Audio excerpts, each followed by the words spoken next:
Estúdio PBR, aqui diretamente do Seminário de Guerra Natural, promovido pelo Instituto Brasileiro do Petróleo, IBP, recebe agora, comigo aqui, André Ramalho, a Fernanda Delgado, diretora corporativa, executiva corporativa do IBP, para falar um pouquinho sobre transição energética e o papel do gás, né, sobretudo, nessa transição. Fernanda, a gente vem, né, de mudanças no mercado global significativas pós a eclosão da guerra da Ucrânia, né?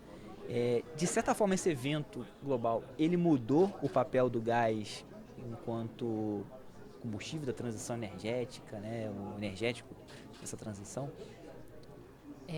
Muda, né, André? Muda, na verdade, a guerra da Ucrânia, da Rússia e da Ucrânia, a pandemia, a recessão, esse ambiente que a gente vive hoje, um ambiente pandêmico, recessivo e transacional, né? A gente está no meio da transição energética, ele muda completamente a forma de você pensar a energia hoje, né?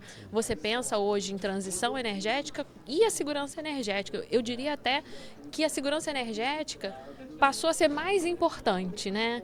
Quando você tem um aumento do consumo dos combustíveis fósseis, quando você tem uma troca da narrativa da própria COP agora para esse ano, né? Saiu essa semana que em vez do phase out dos combustíveis fósseis, você tem o phase out das emissões, né? Agora, Perfeito. isso troca completamente a narrativa do que é o combustível fóssil como vilão, né? Como grande vilão. Então agora você tem o foco, a redução das emissões per se.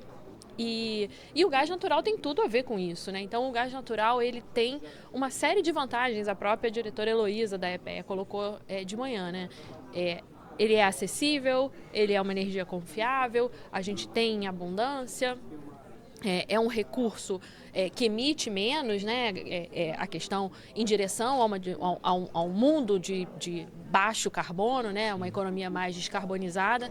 Então, a resposta direta à sua pergunta seria sim, a gente pensa diferente agora, existe um novo paradigma de se pensar a energia hoje em dia, onde a segurança se tornou, eu diria, mais importante, né? Se diz tão importante quanto, eu diria mais importante do que a própria transição. O gás, então, ele ganha um protagonismo maior nessa transição do que ele ganhava há tempos atrás? Eu acho que ele ganha um protagonismo, ele volta a ter, né? Ele já tinha como combustível da transição. Dividir um pouco a bola com as renováveis ali com o Exatamente, tempo, né? ele ficou assim, ele ficou meio obscurecido, né, com as renováveis, teve aquele boom de energia eólica, energia solar, e ele volta a ser um combustível de destaque justamente por essa confiabilidade, né, que você precisa ter pós toda essa crise que teve, em especial na Europa, né? As pessoas precisam chegar em casa e ter acesso à luz. Você quer chegar em casa, ligar o interruptor e ter luz, né? Você quer poder cozinhar. E se você pensar em quantas pessoas hoje ainda não têm acesso à energia e você ter a disponibilidade, e pela teoria dos recursos naturais, você vai usar primeiro aquilo que você tem em abundância. E você ainda tem muito gás natural em abundância no mundo. Faz sentido, então, a tua avaliação, a gente caminhar para um programa, como tem sido discutido no governo, de aumento da oferta do gás nacional, né? Faz sentido, certamente. Resta saber como vai ser dosada esse aumento, né? Claro. Quais são os riscos, na tua visão, assim, que poderiam prejudicar um programa desse tipo? E acho que, falando de mérito desse projeto, o programa é justamente propiciar esse deslocamento da importação, né? Reduzir um pouco a exposição do Brasil, né? Às importações, é isso, né? Eu acho que é mais profundo do que isso, né? Eu acho que as discussões que a gente viu hoje de manhã e até agora, o gás tem um papel importante, ele tem, ele ganha esse protagonismo, essa divisão junto aí com o petróleo, nessa possibilidade de um protagonismo como um combustível confiável, né? Mas para e passo com os investimentos em renováveis. Eu acho que isso que a gente não pode perder o foco, né? Ninguém está dizendo que você não vai ter renováveis, né? Eu acho que quanto mais plural você tiver uma matriz energética, menos exposto a riscos geopolíticos você está. Isso que a guerra, né, que foi a sua primeira pergunta, isso que a guerra trouxe a demonstração pra gente. Então, e o Brasil é muito plural nesse sentido, né? Você tem as biomassas, você tem petróleo, você tem gás, você tem vento, você tem a energia solar, né? Então, por que não aproveitar todo esse potencial? Agora, a gente viu todas as provocações hoje de manhã, né? a gente tem que equilibrar a demanda, a gente tem que equilibrar preço, a gente tem que equilibrar todos esses pratos, né, em direção a uma organização do mercado. E falar em demanda, né, a gente viu, assim, a gente tem visto, na verdade, um movimento das indústrias, né, se colocar de uma maneira mais enfática, né, com seus planos de descarbonização, e assumindo muitas vezes contratos, né, PPA, de contratação de energia solar, eólica, substituindo em alguns casos, inclusive o gás, né. Quando a gente olha o mercado global, acho que está muito claro que o gás é, de fato, um protagonista nessa transição. Você acha que no Brasil ele igualmente ou uma menor proporção, porque nós temos também renováveis de uma forma muito forte aqui no país, né, no potencial? Eu acho que, novamente, o Brasil, eu gosto de dizer que em se plantando tudo dá, né? Então, você tem espaço para todos os energéticos, ainda mais se você pensar no crescimento econômico, no crescimento populacional. A beleza da matriz de se pensar o planejamento energético integrado nacional para o futuro é você garantir essa renovabilidade da matriz acomodando o crescimento econômico e o crescimento populacional, como você vai expandir essa matriz energética. Então, tem espaço para o renovável, tem espaço para o gás natural. Essa competição entre fósseis e renováveis, eu acho que não existe, né? Você tem espaço, tanto que existem investimentos, as próprias empresas de petróleo fazem investimentos nos energéticos renováveis, mantendo os seus portfólios de óleo e gás, né? Então, acho que são coisas diferentes que se complementam e tornam a nossa matriz mais plural. Quanto mais plural, menos exposto a risco a gente fica. As indústrias muitas vezes também consome energia elétrica para determinado fim, né? E gás para uma certa caldeiraria específica. Claro, forno, podem né? ser fins diferentes, mercados diferentes, objetivos diferentes, são portfólios diferentes, são rendimentos diferentes. A Fernanda, você comentou, né, no início da nossa conversa, como é que não só a guerra, mas já vem um pouco em diante, no pós-2020, da pandemia, da crise, né? Como é que os compromissos de net zero foram ampliados pelas empresas e a gente percebe que determinadas fontes de energia começaram a sobressair nesse debate. Vou mencionar o hidrogênio, né? O hidrogênio é o fetiche agora. Todo mundo gosta de falar de hidrogênio. Né? E aí, como é que você avalia o potencial do hidrogênio? Não se fala potencial do hidrogênio verde no país, mas do hidrogênio azul, né? Você acha que é algo que dá pra gente explorar aqui no Brasil ou é melhor caminhar mesmo pro verde e vamos embora? Novamente, o Brasil em se plantando tudo dá. Em se plantando tudo certo. dá. Então, acho que a gente tem potencial. O hidrogênio, André, eu acho que é uma solução de mais longo prazo, né? Ainda tem muitas soluções de engenharia que você precisa desenvolver ainda para o hidrogênio. Mas, novamente, você precisa estudar, você precisa desenvolvimento tecnológico, você precisa aportar investimentos. Eu gosto muito de um modelo que a gente não tem aqui no Brasil, e eu tenho falado bastante disso, que são os modelos de ações colaborativas, né? Eu vi isso na Noruega e vi nos Estados Unidos também. E o que é?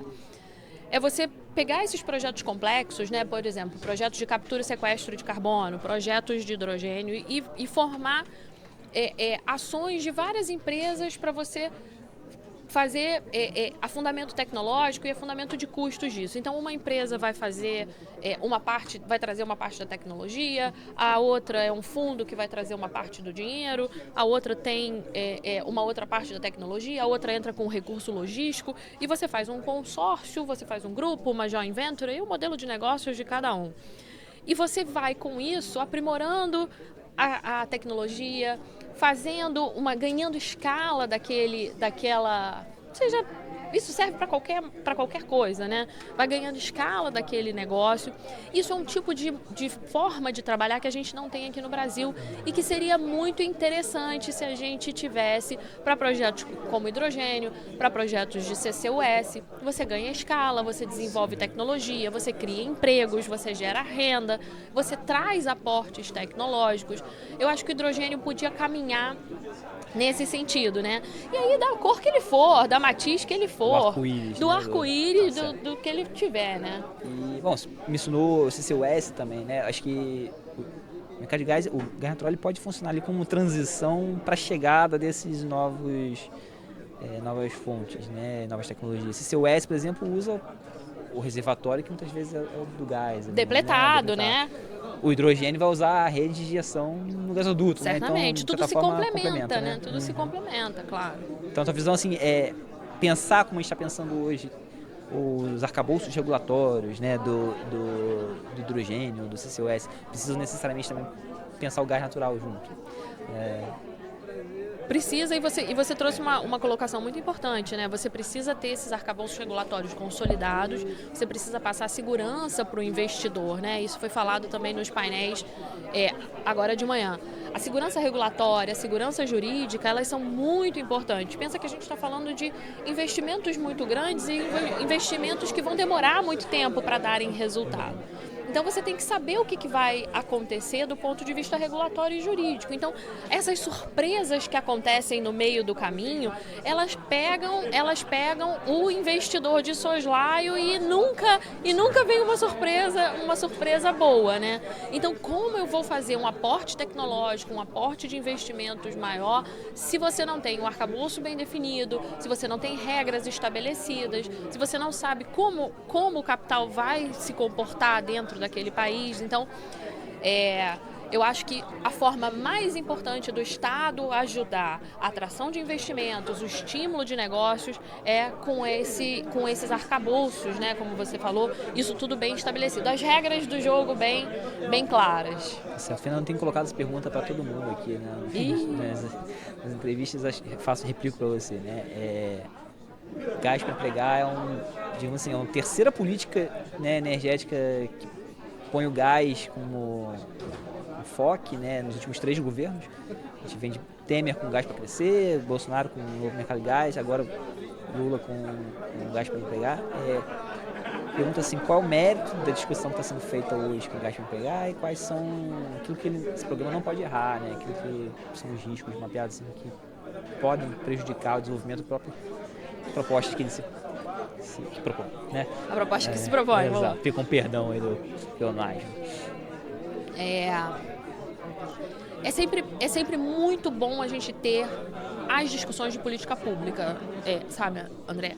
É ruim quando a gente não tem um norte para onde ir, né? E quando você tem a política pública colocada, você sabe que existe um projeto em direção ao aproveitamento do gás e aquilo tudo caminha em uníssono para um objetivo. Então isso é importante. Isso faz uma sinalização positiva para o mercado, seja em que governo for, não importa. Mostra que todo governo tem uma constância do uso, da importância desse gás natural. E isso é bacana, né? Mostra a continuidade desse mesmo projeto. Agora, o que a gente não pode tirar o olho, né, é como você vai organizar essa demanda, que foi a discussão que teve de manhã também. Como você incentiva esse ambiente econômico, né, desse consumo que precisa ser incentivado para o país crescer, para ter o consumo. E aí não é só de gás, né? Estou falando de energia de uma forma geral. Então, acho que a gente não pode tirar o olho desse gerenciamento pelo lado da demanda, né? Porque a gente costuma falar muito da oferta, né? A oferta de petróleo, redução das emissões pelo lado da oferta também. Sempre a gente fala muito pelo lado da oferta. Mas a gente não pode perder a mão aqui, que existe um gerenciamento pelo lado da demanda, de todos os aspectos, de incrementar essa demanda, de crédito ao consumidor, de proteção ao consumidor, de que no final de todo o sistema econômico existem famílias, né? E como você incrementa isso para que você tenha um consumo maior de energia, um consumo maior que aumente a atividade econômica como um todo. Acho que se a gente não perder o foco disso ou der um highlight, né, especial nisso, tem tudo para ser um sucesso. Se não tiver PIB também, não tem. Exatamente. Então, se você... Eu estava falando em algum painel, eu comentei assim, olha, faltava um economista nessa mesa para falar de crescimento econômico, para trazer soluções de crescimento econômico de longo prazo, que possam usar essa energia, né, que a gente tem disponível, e com isso você incrementa toda a atividade econômica, não só a energia. A energia é o que a gente está discutindo porque esse é o nosso métier, né? Mas você tem todas as outras atividades econômicas anexas. Tá ótimo. Bom, esse foi o Estúdio PBR com Fernanda Delgado, diretora executiva corporativa do BP. Fernanda, super obrigado aí pela disponibilidade, pela gentileza. Obrigada a vocês. Obrigado pela audiência.